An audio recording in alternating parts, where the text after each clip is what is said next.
Hello guys, welcome back to my channel. అందరికీ మహాశివరాత్రి శుభాకాంక్షలు. ఈరోజు మహాశివరాత్రి సందర్భంగా మీకు ఒక ప్రత్యేకమైన శివాలయాన్ని చూపించబోతున్నామండి. ఈ శివాలయం ముస్నూరు మండలం, ఏలూరు జిల్లా, బలివే అనే గ్రామంలో ఉంది. బలివే వెళ్ళడానికి మనకి ఏలూరు నుంచి ఒక 20 కిలోమీటర్ డిస్టెన్స్ ఉంటుంది. అలాగే నూజివీడు నుంచి ఒక 22 కిలోమీటర్ల దాకా డిస్టెన్స్ ఉంటుంది. మనకి ట్రాన్స్పోర్ట్ అయితే ఎప్పుడూ కూడా అవైలబుల్గానే ఉంటాయి. ట్రాన్స్పోర్ట్కి అయితే ఏ ప్రాబ్లం ఉండదు. అయితే ఈ ఊరికి బలివే అనే పేరు ఎలా వచ్చింది, ఇంకా ఇక్కడ ఈ స్వామివారికి బలివే రామస్వామి అనే పేరు ఎలా వచ్చింది అనేదాన్ని మనం క్షుణ్ణంగా ఒక్కసారి పరిశీలిద్దామండి. వీడియోని ఎవ్వరూ స్కిప్ చేయకుండా చూడండి. స్కిప్ చేయకుండా చూస్తేనే పూర్తిగా ఇన్ఫర్మేషన్ అనేది మీకు తెలుస్తుంది. అలాగే ఇక్కడ జరిగేటటువంటి ప్రత్యేక పూజల గురించి కూడా మేము ఇక్కడ ఈ వీడియోలో వివరిస్తాను. అందుకని ఎవరు స్కిప్ చేయకండి. ఇంకా మీకు ఈ వీడియో నచ్చినట్టయితే కనుక లైక్ చేయండి, షేర్ చేయండి, సబ్స్క్రైబ్ చేయండి. అలాగే ఇంకా మనం వీడియోలోకి వచ్చేద్దాం. ఇక్కడ బలివే అనే పేరు ఈ ఊరికి ఎలా వచ్చింది అంటే, ఈ ఊరిని బలిచక్రవర్తి పాలించాడనమాట. సో దానికోసమని ఈ ఊరికి బలివే అన్న పేరు వచ్చింది. ఇంకా ఇక్కడ ఉన్న శివాలయం కొంచెం ప్రత్యేకత ఏంటంటే, శ్రీరాముల వారు రావణ సంహారం చేసిన తర్వాత బ్రహ్మహత్య మహాపాతకం అంటకుండా ఉండడం కోసం శివలింగ ప్రతిష్టలను చేస్తూ వస్తున్నారు. వచ్చే సమయంలోనే ఈ ఊరి యొక్క ప్రకృతి అందాన్ని చూసి, ఇంకా ఈ భూమి యొక్క విశిష్టతను కూడా ఆయన తెలుసుకొని, ఇది అనుకూలమైన ప్రాంతం అని చెప్పి ఇక్కడ శివలింగాన్ని ప్రతిష్ఠించడం జరిగింది. స్వయంగా శ్రీరామచంద్రమూర్తి చేత ఇక్కడ లింగ ప్రతిష్ఠ జరగబడింది కాబట్టి ఇక్కడ ఈ లింగానికి బలివే రామలింగేశ్వర స్వామిగా ప్రతిష్ఠ చెందారన్నమాట.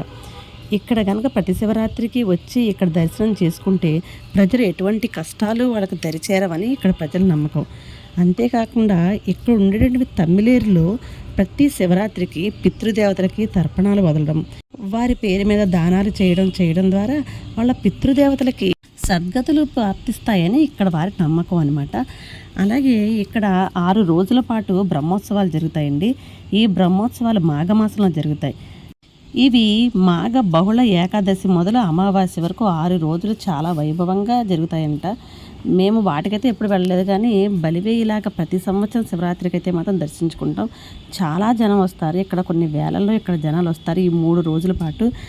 ఇక్కడ ఉండేటటువంటి వాళ్ళు కూడా చాలా మంచి ఏర్పాట్లన్నీ కూడా వచ్చిన వాళ్ళకి మంచి ఏర్పాట్లు అయితే చూస్తారు.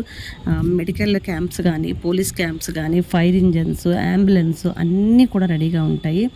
ఇంకా ఇక్కడ ప్రకృతి విషయానికి వస్తే కనుక చెట్టు ఉండేటువంటి చెరుకు తోటలు కానీ, మొక్కజొన్న తోటలు, పామాయిల్ తోటలు, ప్రకృతి మాత్రం చాలా ఆహ్లాదంగా ఉంటుంది. ఈ వీడియోలో మీరు ఈ జనాన్ని చూసినట్లయితే కనుక మీకు ఈ పాటికి అర్థమై ఉంటుంది కదా, ఈ గుడి శివరాత్రి రోజున ఈ శివాలయం ఎంత అయితే క్రౌడ్ ఉంటుందనేది మనకు క్లియర్గా తెలిసిపోతుంది.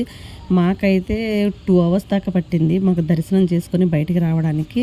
ఈ జనంలో వీడియో తీయడం కూడా చాలా కష్టమైంది, అంత జనం ఉన్నారు. అసలు అన్నో ఏర్పాట్లు చేసినప్పటికీ కూడా ఎంత జనం ఉండేటప్పుడు కొంచెం ఇబ్బంది పడడం అనేది చాలా సహజము. అది ఏ గుడిలో అయినా జరిగేది. కానీ మాకు తెలుసు కాబట్టి మేము పిల్లలతో వెళ్ళినా కూడా ప్రిపరేషన్తో వెళ్ళాము. సో మాకేం ప్రాబ్లం అనిపించలేదు.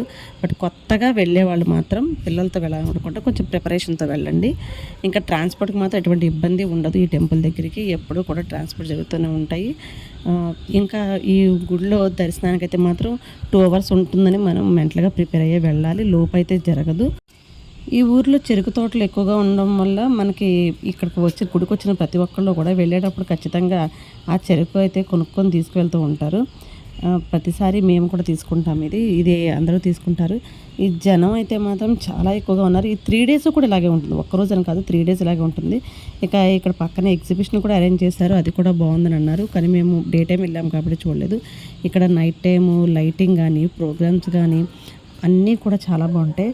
ఇంకా వచ్చిన వాళ్ళకి ఏ ఇబ్బంది కలగకుండా మజ్జిగలు ఇవ్వడం కానీ, వాటర్ ప్యాకెట్స్ ఇవ్వడం కానీ, ఇంకా అన్నదానాలు కానీ, అసలు ఎటువంటి భక్తులకు ఎటువంటి లోటు లేకుండా మాత్రం చూసుకుంటున్నారు. యాజమాన్యం మాత్రం ఆ విషయంలో మెచ్చుకోవాలి నిజంగా. తర్వాత మనం వెళ్ళే దారిలోనే ఇక్కడ ఇలాగే కొబ్బరికాయలు కొట్టుకునే చోటు ఉంటుంది. ఇక్కడే మనం కొబ్బరికాయ ఇచ్చి అక్కడే కొబ్బరికాయ కొట్టుకోవచ్చు. అక్కడే పసుపు కుంకాలు కూడా ఇవ్వాలనుకునే వాళ్ళు కూడా అక్కడే పసుపు కుంకాలు కూడా ఇచ్చేస్తున్నారు. ఈ క్యాంప్స్ కూడా ఈ గుడికి జనాలకి దగ్గరగానే ఉన్నాయి, ఎక్కడ కూడా లేవు. ఎవరో ఒకళ్ళు మిస్ అవుతున్నారు, అనౌన్స్ చేస్తున్నారు. అనౌన్స్మెంట్లు అన్నీ కూడా చాలా దగ్గరగా చక్కగా అనుకూలంగా పెట్టారు. మనం ఇది వెళ్ళిన తర్వాత గుడిలోకి ఎంటర్ అవ్వగానే ఫస్ట్ మనకి ధ్వజస్తంభం అయితే ఎదురవుతుంది. ఈ ధ్వజస్తంభం దగ్గర ఇక్కడే బొట్టు పెట్టుకొని ఇక్కడ కూడా కొబ్బరికాయలు కొట్టుకోవచ్చు. కొబ్బరికాయ కొట్టాలనుకున్న వాళ్ళు ఇక్కడ కూడా కొట్టుకోవచ్చు. మనం గుడిలోకి ఎంటర్ అవుతూనే మనకి జ్యోతిర్లింగాలు ఇంకా అష్టాదశ శక్తిపీఠాలని గ్రానైట్ పైన చెక్కి చాలా అందంగా అమర్చారు. అది నిజంగా అది మాత్రం భక్తులకు చాలా అనుకూలంగా ఉంటుంది. గుడికి వెళ్ళామంటే దాన్ని చదవడానికి కూడా చాలా బాగుంటుంది. ఇంకా మనం లోపలికి వెళ్ళి ఎంటర్ అయిపోయామండి. ఇది మండపం. ఇది లోపల ఉండేటువంటి మండపం తర్వాత ఇక్కడ ఆంజనేయ స్వామి క్షేత్రపాలకుడిగా వేయించేసి ఉన్నారు. ఇక్కడ ఆంజనేయ స్వామికి ఎదురుగా ఈ నంది దాటిన తర్వాత మనం ఎప్పట్లాగానే ఒక గుమ్మం దాటిన తర్వాత మనకి శ్రీ బలివే రామస్వామి వారి దర్శనం జరుగుతుందండి. వీడియోస్ అయితే అలౌ చేస్తున్నారు, కానీ ఈ జనంలో అయితే వీడియో తీయడం అయితే స్వామివారిని క్లియర్గా తీయడం అయితే కుదరలేదు. నాకు కుదిరినంత వరకు తీయగలిగాను. శివరాత్రి రోజున స్వామివారిని వెళ్ళలేని వాళ్ళు ఈ వీడియోలో దర్శించుకోండి. పూర్తిగా అయితే తీయడం అయితే కుదరలేదు, అంత క్లియర్గా లేదు. అలాగని అలౌ చేయకుండా లేరు, అందరినీ అలౌ చేస్తున్నారు. అందరూ వీడియోస్ ఫొటోస్ అన్నీ అలౌ చేసుకుంటున్నారు. ఇదిగోండి స్వామివారిది. ఇక్కడ స్వామివారు పడమరి ముఖంగా మనకు దర్శనం ఇస్తూ ఉంటారు. ఈ అభిషేకం అయితే బయట ఆలయం బయట ఉందన్నమాట. గర్భగుడి బయట మనకి ఇక్కడ పూజ జరుగుతూ ఉంది. ఈ పూజని అందరూ అభిషేకాలు చేయించుకొని ఇక్కడే కూర్చొని పూజ చేయించుకొని వెళ్తున్నారు. దర్శనం చేసుకొని స్వామివారిని ప్రశాంతంగా కూర్చొని ఎక్కడ కూడా అలజడి అనేది లేదు. ఎంత జనంలో ఉన్నా సరే కూడా అది నిజంగా అది స్వామివారి యొక్క గొప్పతనం అనే చెప్పాలి. అది ఈ ఆలయం పక్కనే రాజరాజేశ్వరి అమ్మవారి ఆలయం కూడా ఉందండి.